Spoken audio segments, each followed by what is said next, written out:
Hello दुरंधरो, नमस्ते, राम राम। मैं हूं अमित चौधरी। स्वागत है आपके अपने YouTube channel Amit sir GK में। तो आज 20 अक्टूबर है और डेली करंट का तहलका प्रातः सुबह 6 बजे हर रोज की तरह मैं लेकर आ गया हूं और मोस्ट इंपोर्टेंट क्वेश्चन करवाता हूं पॉइंट वाइज। 10 से 12 क्वेश्चन मेरे होते हैं।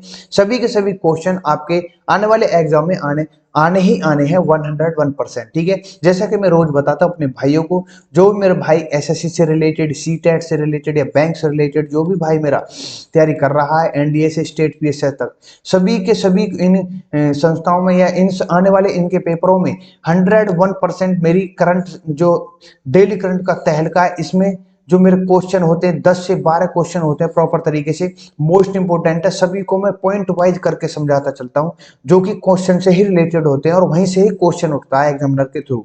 ठीक है, तो प्रातः सुबह 6 बजे लेकर आता हूं और मेरी पीडीएफ आपको मैं टेलीग्राम पर शेयर कर देता हूं डेली। अमित सर जी के मैं डिस्क्रिप्शन में लिंक दे दूंगा, आप प्रॉपर तरीके से इनकी पीडीएफ डाउनलोड कर सकते हो। पिछले सभी जो भी जून जुलाई अगस्त सभी की सभी प्रॉपर तरीके से पढ़ी हुई हैं। ठीक है, तो शुरू करते हैं अपनी क्लास को, जो कि मोस्ट इंपोर्टेंट है। क्लास शुरू होने से पहले अक्टूबर के महत्वपूर्ण दिवसों की सूची करवा देता हूं मैं।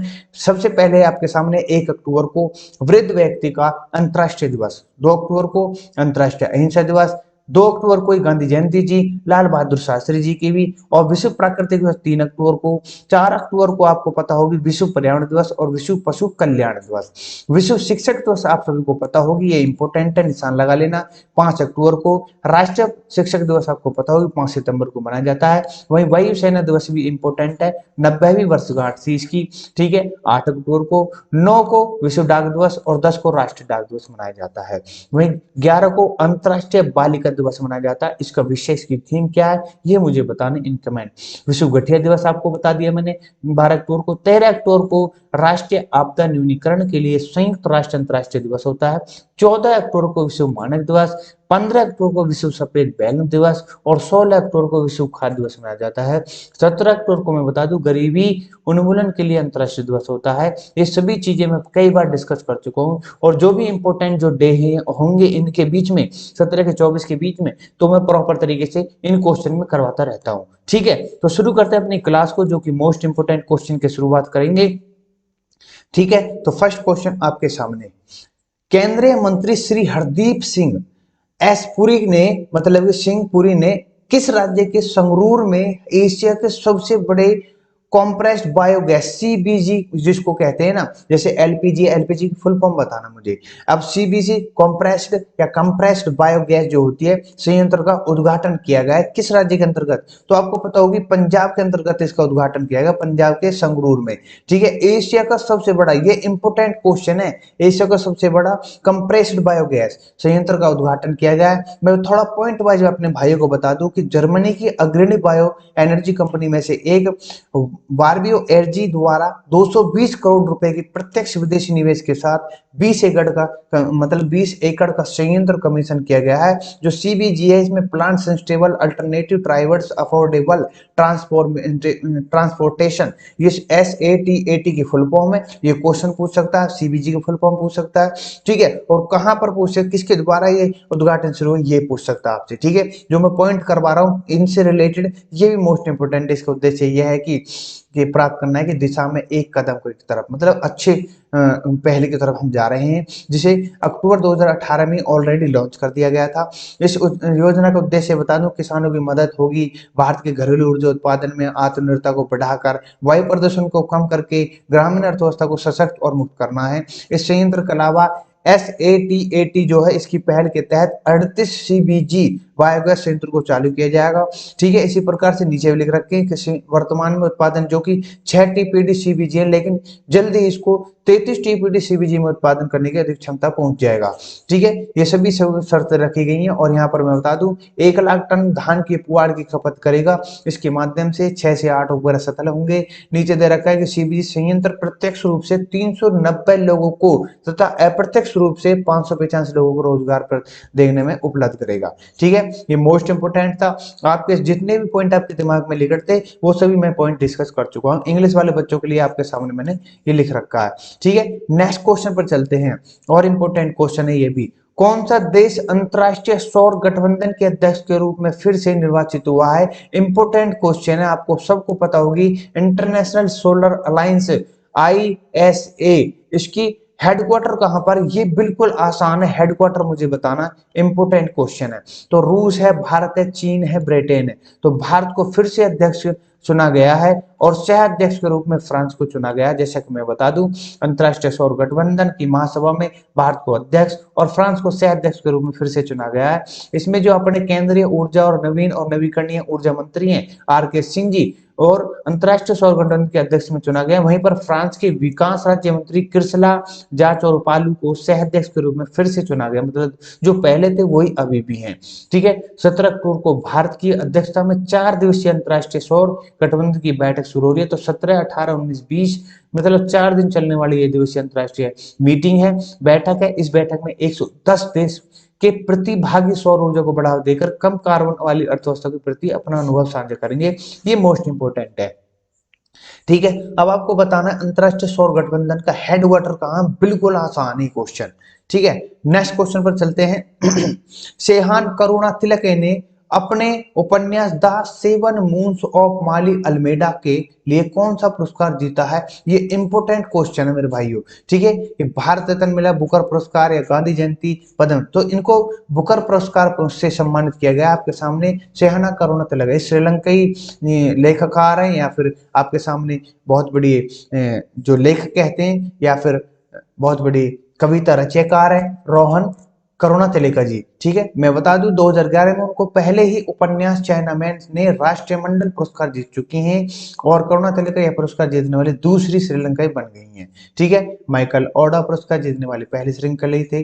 ओंडेजे ने 1992 में द इंग्लिश पेशेंट के लिए इसको पुरस्कार को जीता था। ठीक है, ये इंपोर्टेंट है। The seven moons of Maali Almeida, इसका शीर्षक है फोटोग्राफ की कहानी को जताना। ठीक है, जो ये बनाई गई है ना, ये जो बुक एक फोटोग्राफर के ऊपर है। ठीक है, और दक्षिण अफ्रीका के लेखक डैमन गलगुट ने ये पिछली लास्ट में जीता 2021 में बुकर पुरस्कार को, जो कि उनकी उपन्यास था द प्रॉमिस। ठीक है, ये सभी चीजें इंपोर्टेंट है। 2022 की मैंने बता दी आपको, और 2021 की मैंने आपको बता दी है। ठीक है, नेक्स्ट क्वेश्चन पे चलते हैं। नेक्स्ट क्या है, उस सबसे पहले मैं थोड़ा सा मैं बता दूं बुकर पुरस्कार के बारे में। यह जो शुरुआत होती है 1969 में शुरुआत हुई है, अंग्रेजी में इसके लिखा जाता है। यूके आयरलैंड को प्रकाशित होने वाले सर्वश्रेष्ठ उपन्यास के लिए हर साल दिया जाने वाला एक साहित्यिक पुरस्कार है। विजेता को 50,000 रुपये मिलते हैं, और सभी शॉर्ट लिस्ट किए गए लेखकों को 22,500 दिए जाते हैं। ठीक है मेरे भाइयों, ये भी इंपॉर्टेंट है आपके सामने। ठीक है, सब चीज मैंने बता दी है। नेक्स्ट क्वेश्चन पर चलते हैं।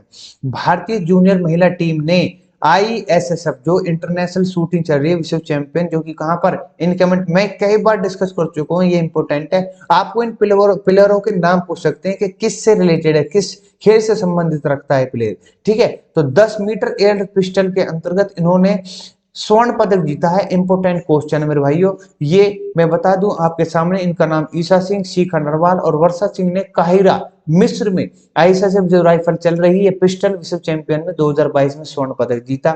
मैं कल भी करवा चुका हूँ, परसों भी करवा चुका हूँ, लगातार करवा रहा हूँ। ISSF से रिलेटेड जितने भी जो भी बच्चे हैं, जो भी भाई है, जो भी बहन है, खिलाड़ी हैं, वो जो पद लेकर आ रहे हैं सभी को डिस्कस करता चल रहा हूँ, जैसे कि आज भी कर रहा हूँ। इनके अपोजिट में चीन की थी, उनको हरा गिराया है। ठीक है, और छठा स्वर्ण पदक जीत चुके हैं, अपना भारत की तरफ से छठा स्वर्ण आ चुका है।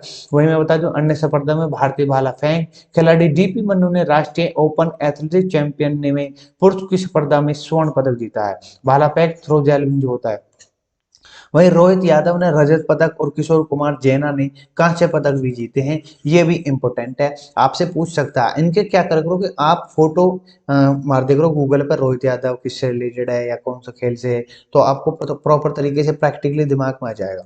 ठीक है, रणथंभौर टाइगर रिजर्व से एक बाघ को सरिस्का टाइगर रिजर्व में स्थानांतरित कर दिया गया है। ये दोनों टाइगर रिजर्व है कौन से राज्य में, या ये इंपोर्टेंट क्वेश्चन है, राजस्थान में है। ठीक है, इसके बारे में इसलिए लेकर आएंगे, मोस्ट इंपोर्टेंट है, ताकि आपको दोनों ही टाइगर रिजर्व याद रहें। ये दोनों ही राजस्थान में है। बाघ का जो कोड नेम है इसका T113 है। यह सरिस्का टाइगर रिजर्व में बाघों को संख्या बढ़ाकर 25 हो गई है। कुल मिलाकर के जो ये सरिस्का टाइगर रिजर्व है, यह दुनिया का पहला रिजर्व है जो कि स्थानांतरित के रूप में एक से जगह से दूसरी जगह रिजर्व किया जाता है टाइगर रिजर्व को लेकर के। ठीक है, ये टाइगरों की संख्या बता रखी है मैंने। कुल मिलाकर के ये है कि जो रणथंभौर टाइगर वहां से इनको स्थानांतरित किया गया है, कहां पर, सरिस्का टाइगर रिजर्व में। ठीक है, इंपोर्टेंट है, ये भी आपसे पूछ सकता है। नेक्स्ट क्वेश्चन पर चलते हैं।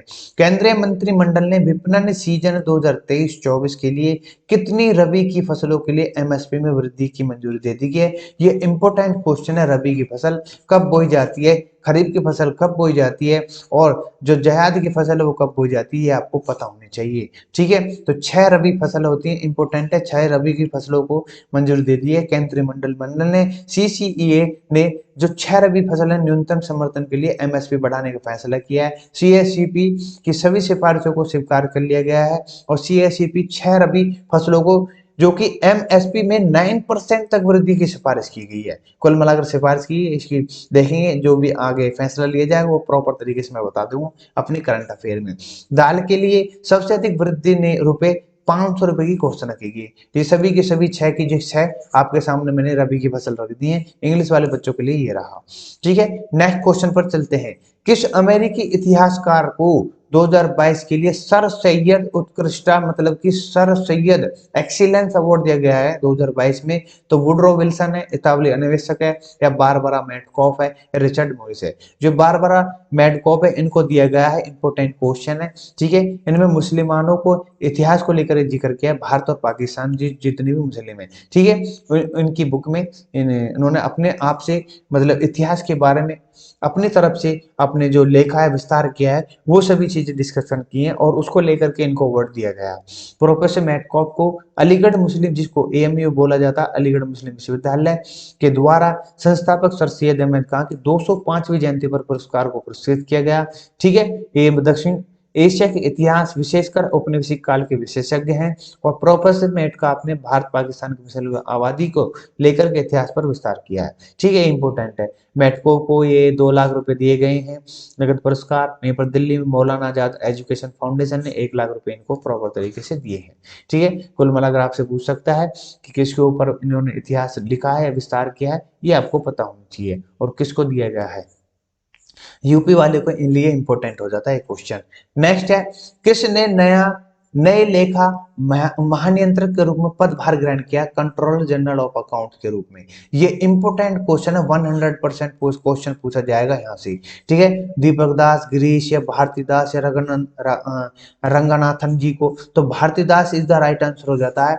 जो नेक्स्ट सीजीए बन गई है इनके बारे में बता दूं, 1988 बैच की भारतीय सिविल लेखा सेवा अधिकारी है और ये वित्त मंत्रालय की 27वीं लेखा महानियंत्रक है। ठीक है, इंपॉर्टेंट है। उन्होंने प्रधान मुख्य लेखा नियंत्रक, केंद्रीय प्रत्यक्ष कर बोर्ड पीआर और सीसीए विदेश मंत्रालय और पीआर सीसीए गृह मंत्रालय के रूप में ऑलरेडी कार्य किया है। ठीक है, तो अभी फिलहाल ये लेखा महानियंत्रक की अधिकारी बन चुकी हैं। ठीक है, कुल मिलाकर मैं बता दूं ये सरकार का लेखा जोखा कर रखने वाली जिम्मेदारी होती है जो लेखा महानियंत्रक बनता है। या केंद्र सरकार के लिए व्यय, राजस्व, सुधार, विपणन, विभिन्न वित्तीय संकेतकों के मासिक वार्षिक विश्लेषण तैयार करता है। व्यय विभाग में लेखा महानियंत्रक भारत सरकार को प्रधान को लेखा महानियंत्रक होता है। ठीक है, ये सभी चीजें इंपॉर्टेंट है, आपको पता होनी चाहिए। इंग्लिश में मैंने इस तरफ दे रखी है। नेक्स्ट क्वेश्चन है, इंपॉर्टेंट क्वेश्चन है। हाल ही में बीसीसीआई के अध्यक्ष के रूप में किसे नियुक्त किया गया? आपके सामने दिख रहे होंगे, ये जरब बिंडी साहब। इन्होंने सौरभ गांगुली की जगह ले लिया फिलहाल। ठीक है, काफी वाद विवाद होने के बाद। ठीक है, तो इनको नेक्स्ट मतलब 36वां नियुक्त किया गया। इंपोर्टेंट है, बीसीसीआई का प्रेसिडेंट। ठीक है, आपसे पूछ सकता है। बीसीसीआई की वार्षिक आम बैठक के दौरान निर्विरोध चुना गया है इनको। ठीक है, इंपोर्टेंट है। और सौरभ गांगुली जी की जगह इन्होंने ले ली है। ये 1983 क्रिकेट विश्व कप टीम का हिस्सा थे। ठीक है, जैसा को बोर्ड के सचिव के रूप में फिर से शामिल किया गया है, ये भी आपको पता होना चाहिए। आशीष सेलर ने बोर्ड के नए कोषाध्यक्ष के रूप में पदभार संभाला है। अरुण सिंह धूमल को Indian Premier League governing council के सदस्य के रूप में नियुक्त किया गया है। वहीं पर अभिषेक डालमिया को भी आईपीएल गवर्निंग काउंसिल के सदस्य के रूप में नियुक्त किया गया था। ठीक है, बीसीसीआई ने 2023 में, ये इंपोर्टेंट क्वेश्चन है, ये नीचे वाला पॉइंट कि 2023 में महिला आईपीएल के उद्घाटन संस्करण के लिए आयोजन की मंजूरी दे दी गई है। कुल मिलाकर महिला का भी हुआ करेगा आईपीएल।